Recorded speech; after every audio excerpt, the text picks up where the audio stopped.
We've got Sidewinder targeted attack against Android in the golden age of Libs. Please welcome Tao Wei and Yulong Zhang.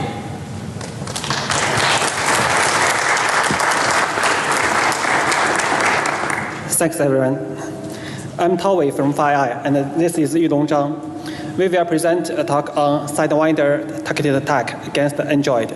This is a teamwork with Hui, Ming, Chuangang, and Dang. This talk is about a classic vulnerability affecting billions of app downloads from Google Play, and a key step to exploit this vulnerability to its full strength. An attack can locate targets on a large scale and then control the victim device. First, we will briefly introduce classic JavaScript binding attacks, and then we will discuss about two important missing parts that turn this attack into a really powerful targeted attack. Okay, let me briefly introduce JavaScript binding and the relative vulnerabilities. JavaScript binding in WebView is designed to allow JavaScript to access exposed Java objects and interfaces. However, researchers found that JavaScript binding allows JavaScript to use Java reflection to acquire a reference to runtime object, and then they can execute arbitrary commands on the device. So if attackers can control the websites or communication channels, they can inject arbitrary malicious JavaScript into victim devices. One of such vulnerabilities is JavaScript binding over HTTP, GBOH for short. And all affected apps are vulnerable to DNS, BGP, and web hijacking. JS binding vulnerability has a long history. The first public report was published at 2011. At 2012, Google released a protection from Android 4.2 with API level 17. Last September, an exploit to get a remote share was published. After that, many JavaScript binding vulnerabilities were found in Android apps. Even today, there are still many apps with API level less than or equal to 16, and they are still vulnerable even on Android 4.2 to 4.4.3. Here are the stats. As you can see, in the top 5 Android ad libraries, excluding Google Ad, the top 4 contain GBOH vulnerabilities. And in total, there are more than 10 billion vulnerable app downloads from Google Play. It is, 10 billion is a really big number. Today, there are only about 1.1 billion Android users in the whole world. But from a popular vulnerability to a terrifying attack, there are still two missing parts. The first missing part is about Android context for powerful operations. And the second one is the scalable locating ability. Okay, now welcome Yulong for the first missing part, Android context. Thanks, Tao, for the background introduction. So my name is Yulong Zhang, so I will cover the missing part 1. So I will talk about what is Android context, how to obtain Android context by exploiting JBOH, and how to utilize Android context to do powerful attacks. So Android context is the interface to global information about an application environment. So we need the Android context to do some powerful attacks, including if you want to read and write the clipboard, you want to modify the launcher shortcuts, if you want to set malicious proxy, or if you want to record audio and video, or install arbitrary apps. So I cannot say they are theoretically impossible, but without context, it's extremely challenging to do those tasks. So, like other researchers, we have tried many different methods to obtain context via the JavaScript bridge, but we suffered those failures, so I want to share with you. So the first trial is to use ptrace to do code injection and to get context from the victim app. But the problem with this is if you are not root, you can only ptrace your parent or child process. And on our testing phones, we found that it requires the target process with the debuggable set as true to be able to p-trace. And the second method is to start a new JVM and create a new context to do things. But the problem is the dynamically created context has no statically registered permissions. Say you cannot exploit the record video without the video permission. And the third trial is to do remote call through the binder directly. But the problem is you cannot pass the Java objects to the remote calls in this method.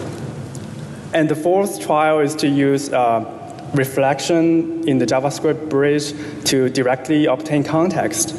But this has issue as well. We cannot register Java callbacks, which is required in recording videos, taking pictures, etc. So our final solution is like this. So we use the JavaScript bridge loading method to load JUnit binary into the JVM. So in this way, we can both obtain the context and we can obtain a Java environment to register Java callbacks. So with Android context, we still need more tricks to do both powerful and stealthy attacks. Read and write to clipboard is easy because in Android, clipboard is word accessible without permission. So you can easily read and write the clipboard and still maybe pasted password or sensitive files from the clipboard, and even you can temper the information on the clipboard. And this vulnerability is discovered by us. So in Android, normal permissions may have dangerous impacts. Those two permissions allows attacker to modify the launcher. For example, you can query, insert, delete, or modify the shortcuts without the install shortcut or delete shortcuts permission. We have notified Google, and Google has fixed this until recently. And you can also use reflection to change the proxy to points to the malicious proxy to steal the traffic or inject malicious traffic. And you can do background surveillance by record video, audio, or take pictures. And this is somehow challenging because through the JavaScript bridge, your dynamic code, you cannot assume that there is a surface view there already. But we found that on some phones, you don't really need to register a surface view to create a surface view to take pictures. And the other phones, although they check this, you can online create a dummy self view to take pictures and record videos on the fly. And you can also use the two permissions, get accounts and use credentials, to install arbitrary Google Play apps without the user notification. So this vulnerability is discovered by Daniel, and we integrate this into the attack. To hit the live demo time. So on the left part of my screen, you can see my Samsung Galaxy S4 with Android KitKat. I casted my phone to my laptop, and you can see that on the home screen there is an anonymized Google Play app. For security consideration, we will not review the app's name and icon here.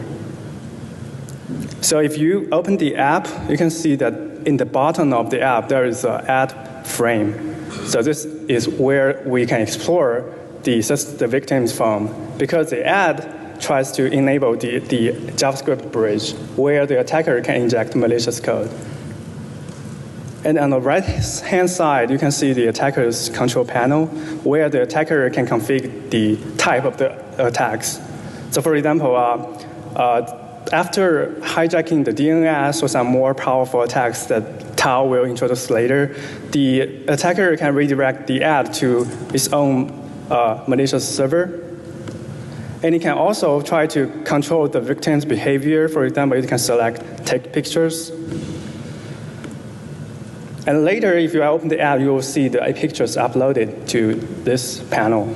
So let's try to open the app again and see what will happen. So there we go.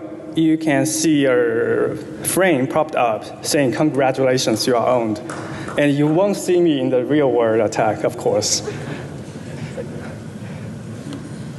And after waiting for a while, you can see this picture has been uploaded to my attacker's server with the GPS location. So with such kind of location information, you can identify the victim, the location of the victim. And you can see this is my Mac Pro's keyboard. And the attackers can also control the victim to record video, for example. So let's try to reopen the app.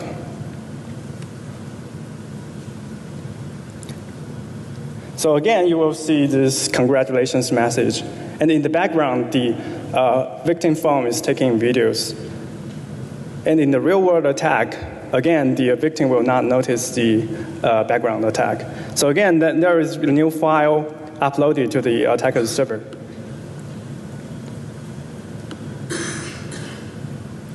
So you can see some of the audience are here.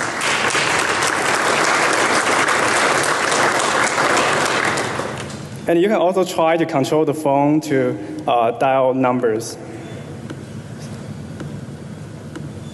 So for example, on the other casting screen is my another testing phone. And later you will see that this phone will get called. So let me open the app again.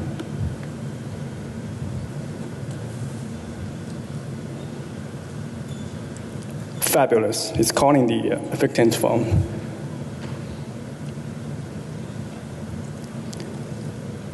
I hope I typed in the correct number.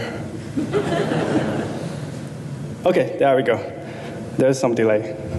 So you will see that the victim phone is controlled by me to dial in the arbitrary number that I instructed the phone to call.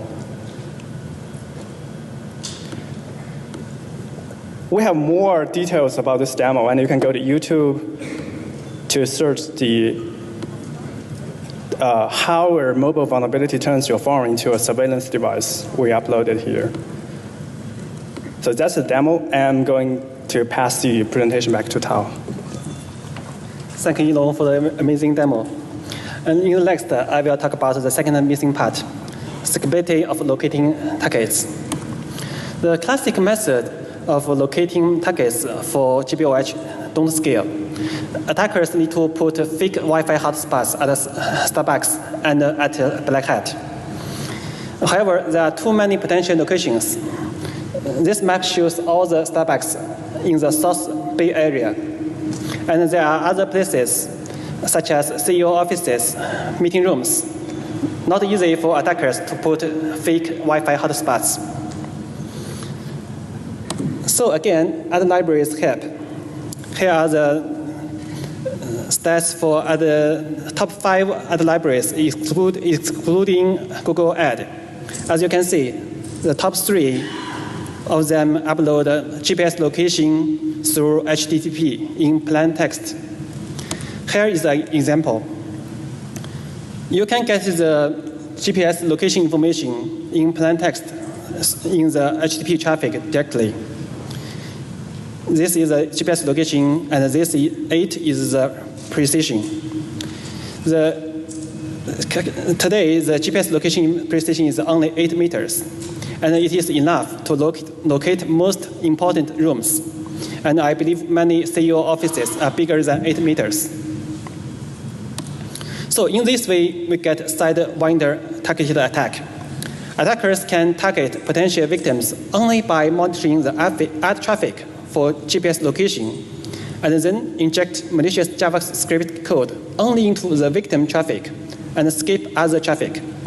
In this way, normal users can hardly be aware of this attack, and the monitoring can utilize high-speed substring matching for internet traffic.